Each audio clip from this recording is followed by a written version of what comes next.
Welcome to the Biotech Startups podcast by Excedr. Join us as we speak with first-time founders, serial entrepreneurs, and experienced investors about the challenges and triumphs of running a biotech startup, from pre-seed to IPO, with your host, Jon Chee.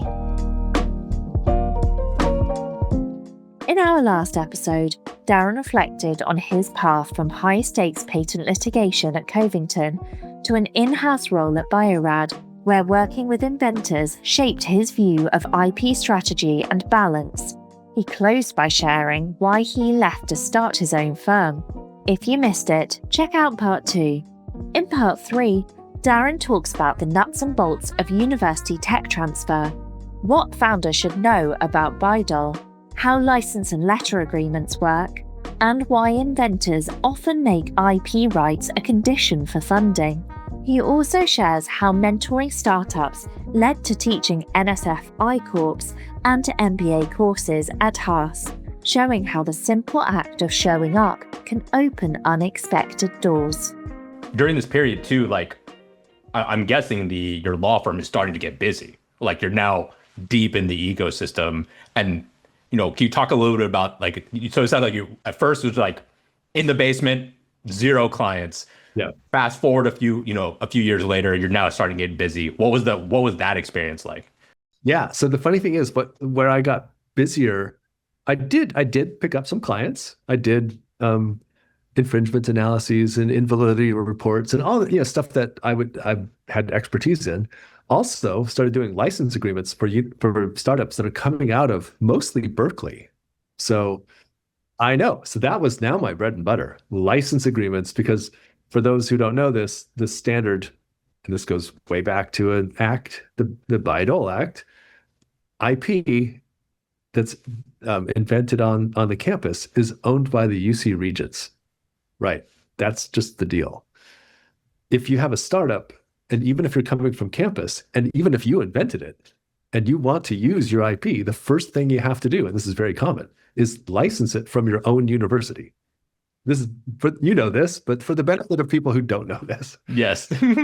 First step is, and so I did a handful, a number of these licenses. So working with startups where they're at the stage where they want to start their company based on research that happened at the university. First thing they have to do is get rights to it. And they got no money. Right? So they're looking for a guy in his basement. That's the deal. Right? Yeah. They don't want to go to Wilson Sonsini. That's going to be $20,000, right? So totally. And that was my business. For those who are looking to do that, and is that what the tech transfer office kind of what? And so what are some key considerations for the founders that are looking to do this? And what does a successful tech transfer in your eyes look like to you, for both the founder and the tech transfer office? Yeah, well, so you mean doing a deal with tech transfer? Mm-hmm.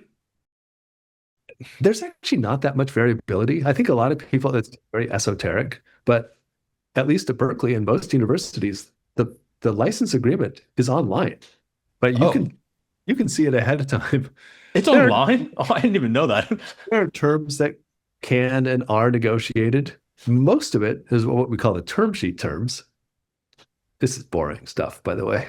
Term sheet terms like upfront payment, running royalty, milestones, minimum royalties, that kind of thing are all negotiated, and the fact is, the way it works is that, hey, if you don't want the university to take equity in your company, maybe you can increase the upfront payment. There's all these things just sort of float up and down. Frankly, that's actually not hard to get to fair terms. Most universities, Berkeley is one of them, most universities are actually fairly reasonable. We actually want the startups to succeed. So there's, especially in Europe, the reputation is that they're not reasonable, but I've heard. At least in the US. Yeah. Yeah, we understand that a startup's success is our success. So you figure out the term sheet terms, and then you move on to doing the full-blown agreement. It takes time, and depending on who your counsel is, maybe they push on different things, and maybe the university pushes back on different things. But, a month to 3 months later, you've got the agreement. Success, right?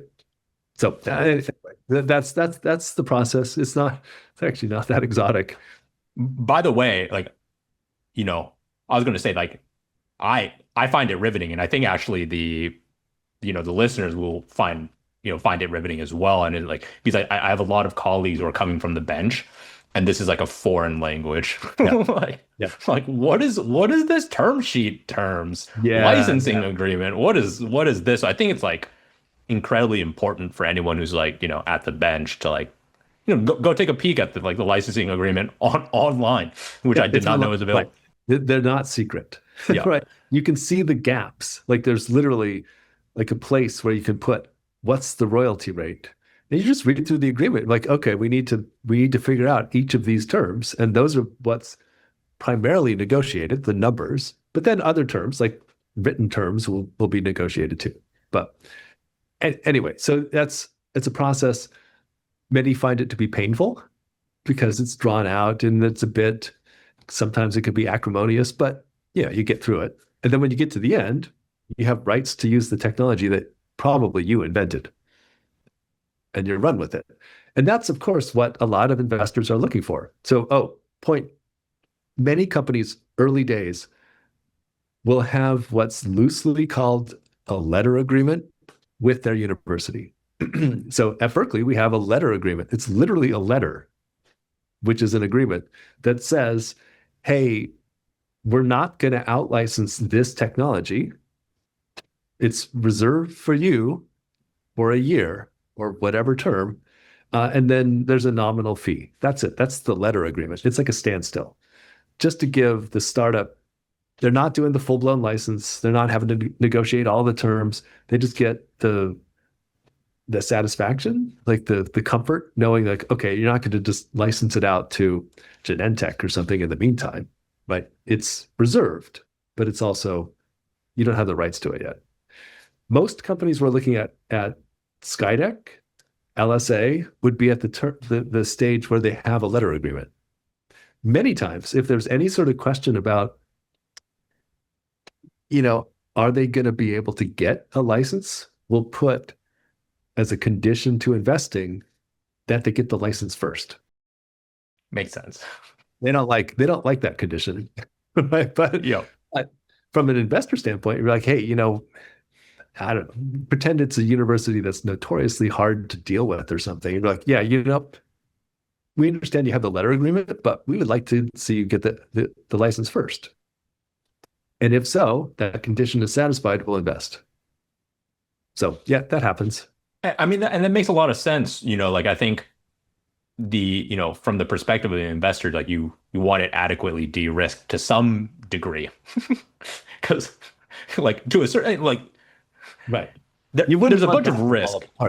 Yeah. There's a bunch of risk outside of that, but that's like one that you can generally control for. You should be able to control. Yeah. It'd be a bummer for you to invest and then be like, they couldn't get the license.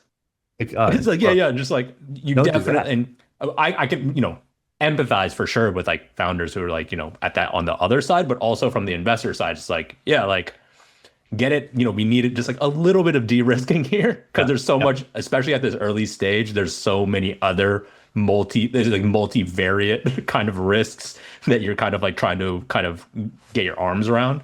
And so, you're doing this, with your firm, you're helping these companies like basically stand themselves up, and you ran your firm for like a fairly long time. Mm-hmm. Like, when did you know that it was time to, kind of slow down your firm?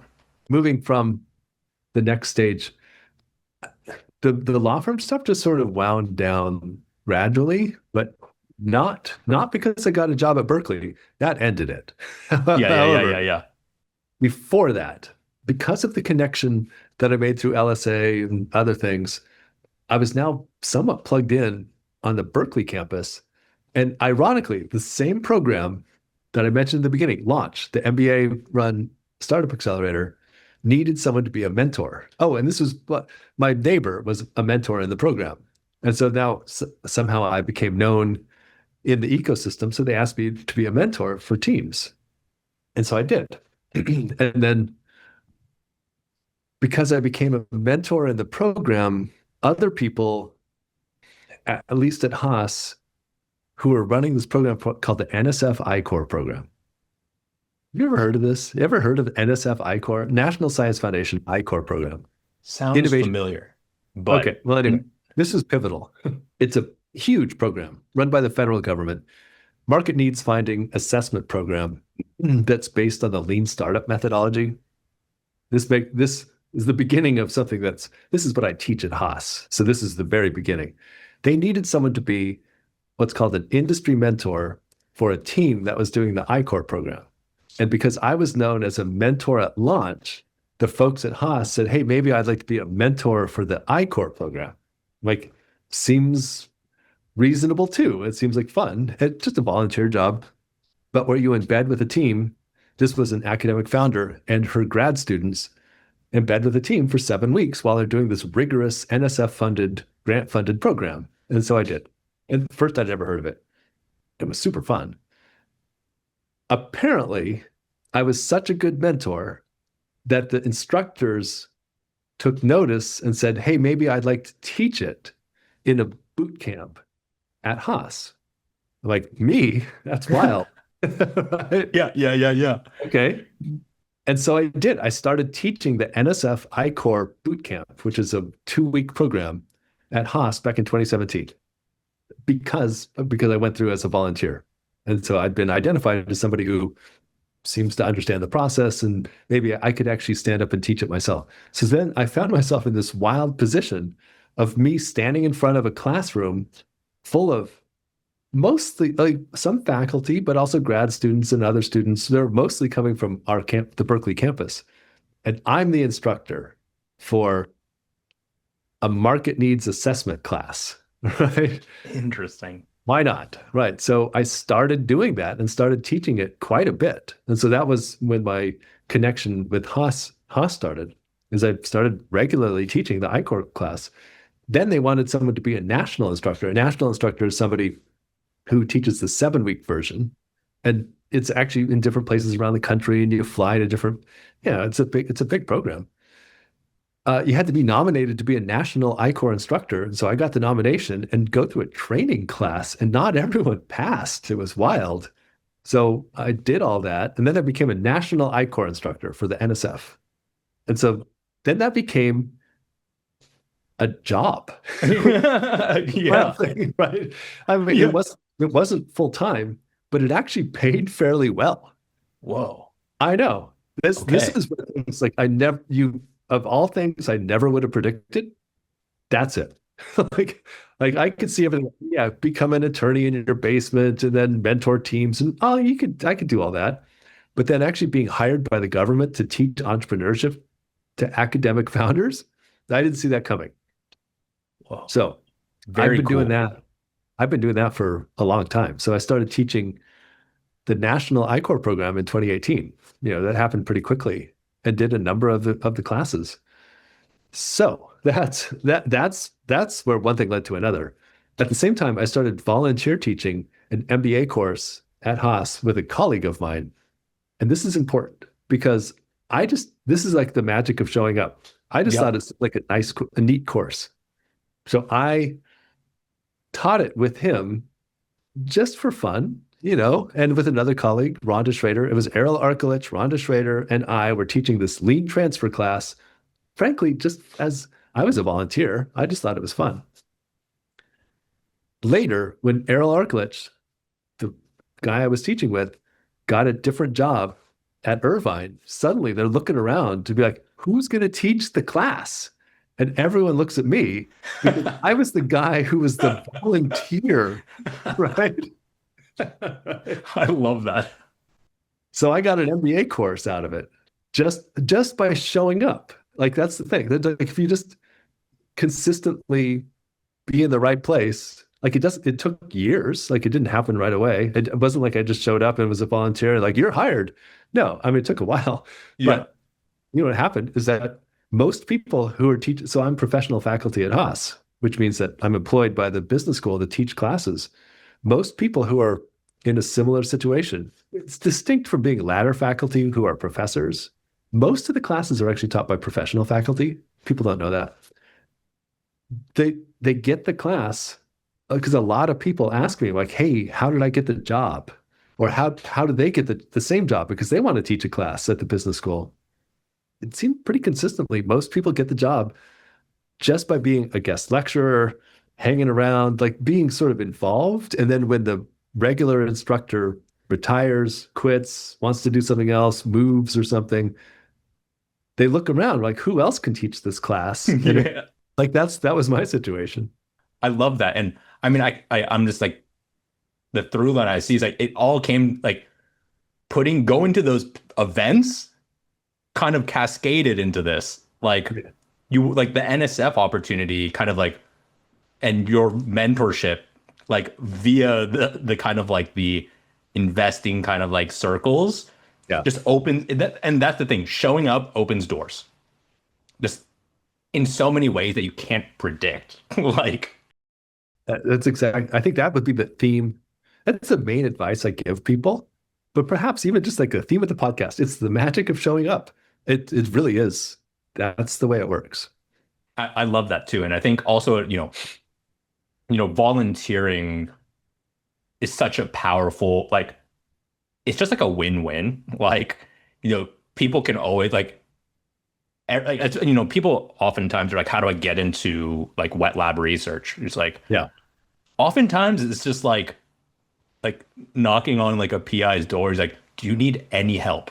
Yep. Like, do you need any help? I'm interested in what you do. I will just do dishwashing. I will wash the beakers, like whatever you need. And that is like that willingness to just like go volunteer and be helpful. Yeah.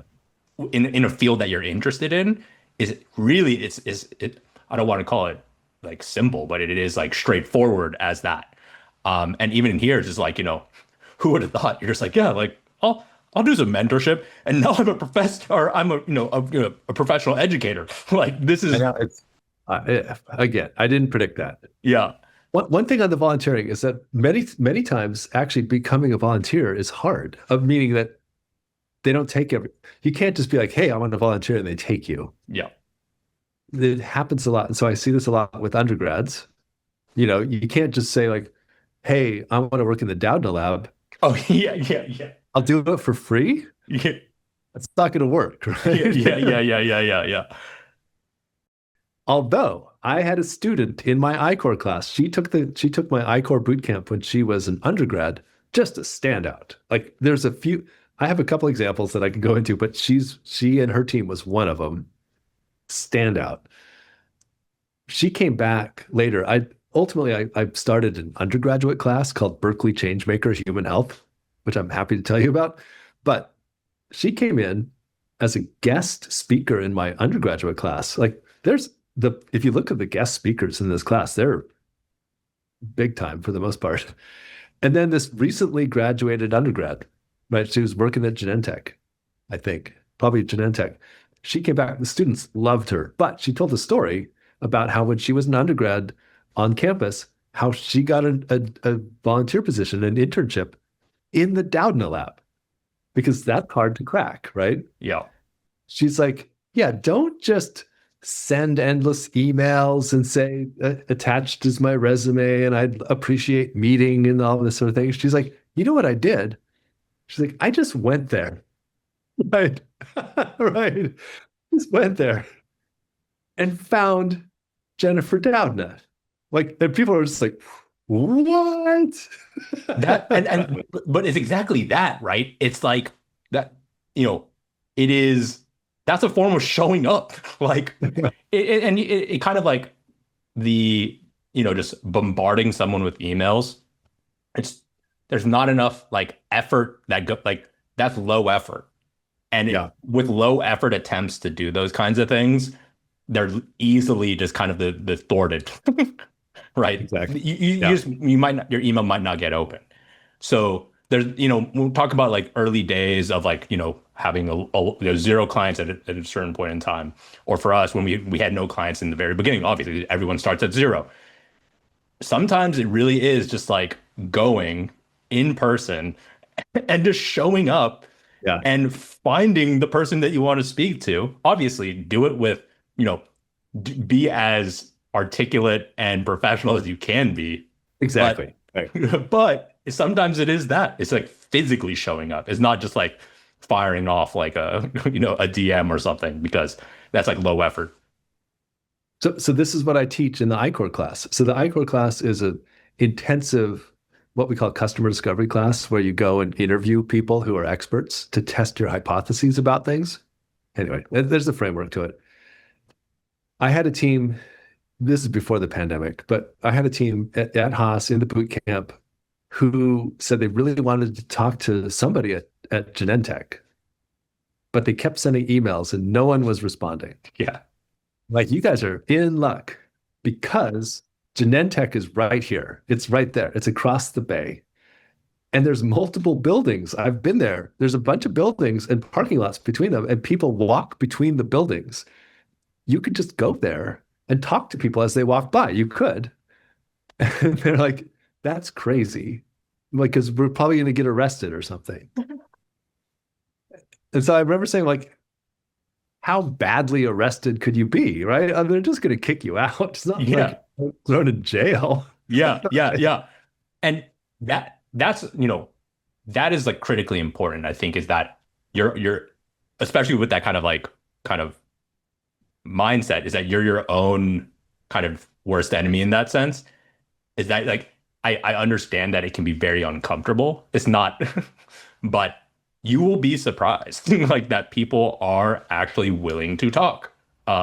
It's true. So this team went to Genentech. They came back the next class. They're super excited. But like, so we did it. Like, it seemed crazy, but we went there and they're like, you're right. There's a lot of buildings. And we started talking to people walking between the buildings. And it's like, at some point we had to move to a different parking lot because someone was calling security or something. And most people were blowing us off. Yeah. But, they're smart Berkeley students. Like, they're not threatening, right? No, you're not like accosting anyone. Right. So then they said one person stopped and said, I'm not the person you want to talk to. She's in this building. I could take you in and introduce you. I'm like, what? That is it. That is like I love that, because that's how you get the snowball going. I mean, like, just learning about your journey, that's how you got to start that first like revolution of the flywheel. Yeah. That first push is really hard. But then when you get like a couple turns of it, it starts to really start going. But like, it's uncomfortable. Like, I get it. like because my first kind of experience was like, I was doing cold calls. I was doing door-to-door sales to try and get this first equipment lease like ready to go. And I think I've told this story previously, but like, yeah, like I would literally do door-to-door sales for equipment leasing and just cold calling. and you gotta you gotta kiss a lot of frogs before you get to the prince, right? Yep. And you just have to be able to, and I won't say that it ever is not discomfort. It's always uncomfortable, but you get used to it. Like, and you find ways to like, kind of cope with that. But like, there's like exactly what you said, when you finally make that connection, it makes it all worth it. Because like, go talk to this person. Let me just walk you to this person that you need to speak to. And you could have just been like, like, it's too uncomfortable, I'm not going to do it. But that it is like unglamorous stuff like that. That is like, I think a lot of entrepreneurship really boils down to that. Like, it's that unglamorous stuff. And so we had a team that was trying to get into a bottling plant, which I don't know, bottling, and they couldn't get an appointment. So they just went there. The guy went there and he's told the story. He's like, still, he couldn't get in, but then he saw some people, like employees off to the side, smoking. Yeah. He's like, I don't even smoke. But, he just went up and like, and like bummed a smoke or something. Like, whatever the conversation. Not kidding. And he actually got a tour of the plant based on just talking to the smokers. I freaking love that. Like, I love that. Like, it makes you really wonder, like, again, you're just like, you're creating your own kind of like prison. But really, like, it's much more porous than, like, obviously there's like, again, you must be professional, like, about it. Exactly. You Right. gotta be Exactly. professional and you know, with great intention, but like things are way more porous than you might think. And then from there, like, like, and honestly, this is just a personal story, but it was always like, for me, I guess one of my kind of like personal, what made it hard for me is that I look like I'm 16. And Okay. and so people didn't take me seriously. It's like, what's a 16-year-old trying to do? Like, trying to sell an equipment lease? Like, what is?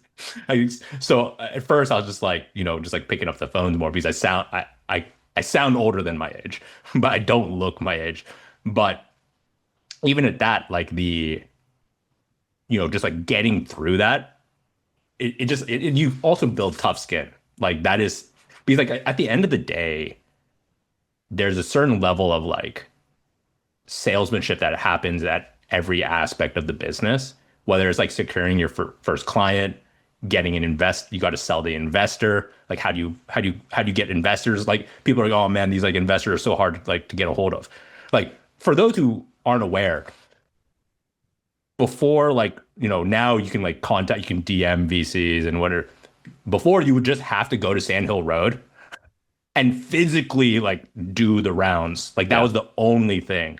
But like, again, it's like physically it's being present and showing up is like so critically important. That's all for this episode of the Biotech Startups podcast featuring Darren Cooke. Join us next time for part 4 of our 4-part series, where Darren takes on new initiatives at UC Berkeley, launching the Life Sciences Entrepreneurship Center, designing programs like the Fellows Initiative and Speed Teaming, and helping spin out startups with venture grants. He'll also share how Berkeley's culture shifted from skepticism about commercialization to becoming a hub for biotech entrepreneurship, and what it means to now serve as the university's Chief Innovation and Entrepreneurship Officer.